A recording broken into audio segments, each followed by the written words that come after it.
Every day, members of our Gensler family leverage their time, skills, and passion to give back to those around them. The Gensler Community Impact Award recognizes measurable social impact through projects that leverage Gensler's core skills in architecture and design. Judged by an external jury made up of clients, partners, and peers, the awards recognize 5 winners, one for each of the 4 themes in the Gensler model of community impact, and one theme, known as the 20%, for projects that may not fall squarely within these categories.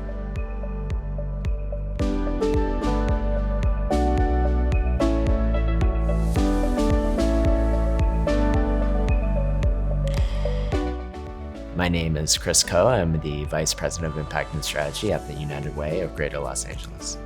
I've been with the United Way over 10 years now, and I started there as we started our housing and homelessness work. Unfortunately, for tens of thousands of people, home for them is a place without walls, or it's a place with walls that they've built. That home is missing key amenities and key features that makes that feel safe, dignified, and useful and usable. And I think a shower is a huge part of that.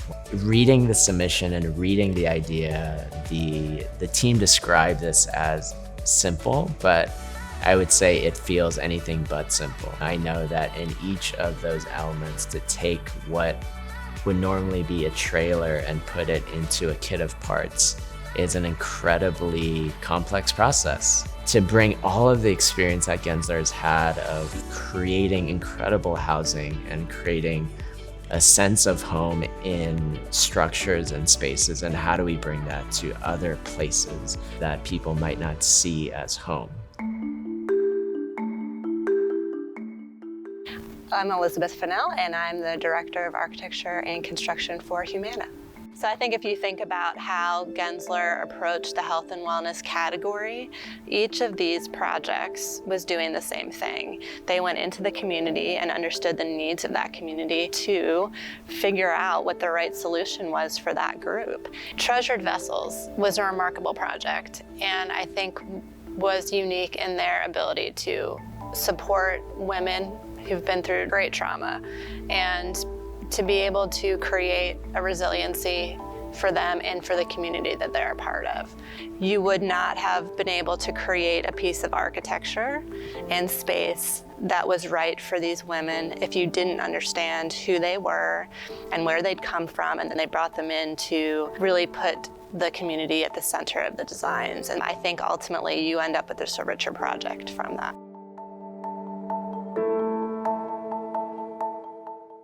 My name is Gina Lamott, and I'm the founder, president, and chief innovation officer of EcoRise. Gensler really exemplifies as well, being able to put the time and talent of their staff towards meaningful causes and building those community relationships is a huge part of the value that they bring to communities. I think designers build spaces where meaningful relationships can be built and communities can be transformed. One thing that stood out on the Overton project was the amount of community collaboration. I was very impressed and inspired by the way that the students and the teachers were brought into the fold to be able to design this outdoor space. Climate change is the most pressing challenge humanity has ever faced. And the irony and the opportunity is that we have all the solutions that we need. Just thinking of the impacts and connection between human health and extreme heat is something that we need to be more focused on, and I think this Overton project really does a good job at putting it front and center.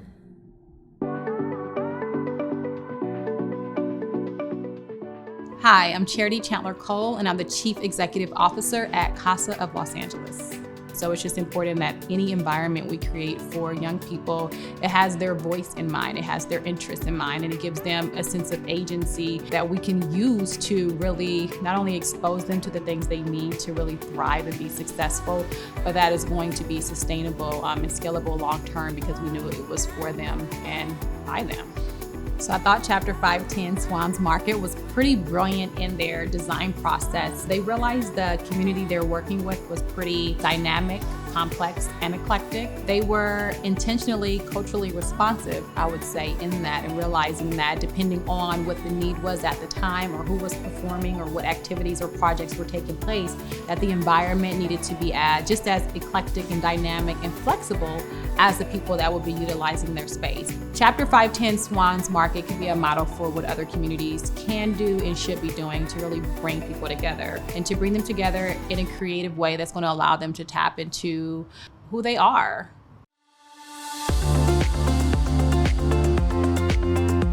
I'm Damon McLeese. I'm the Executive Director of Access Gallery.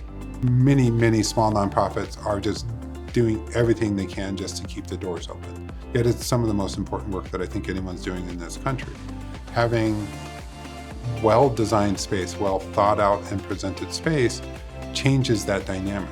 The winner of the 20% category is Dress for Success in Jamaica, Queens. You come in, it's professional space where the wardrobes or the clothing is selected is professional. There's dressing rooms. There was nice touches about the history of the organization. My guess is not only will they be able to attract more funding, but I think that the people that come in there to access the services have a very different relationship with the organization. I felt a certain connection to the executive director, even though I've never met them, because I know what that's going to do. I know what having that storefront's not only going to do for the organization, but for the clients. And I keep going back to this idea that design shouldn't be just for the elite. Through the Gensler Community Impact Program, we are becoming closer to our neighbors, growing as a firm, and creating a better world through the power of design. Thank you for joining us as we celebrate another year of exceptional impact.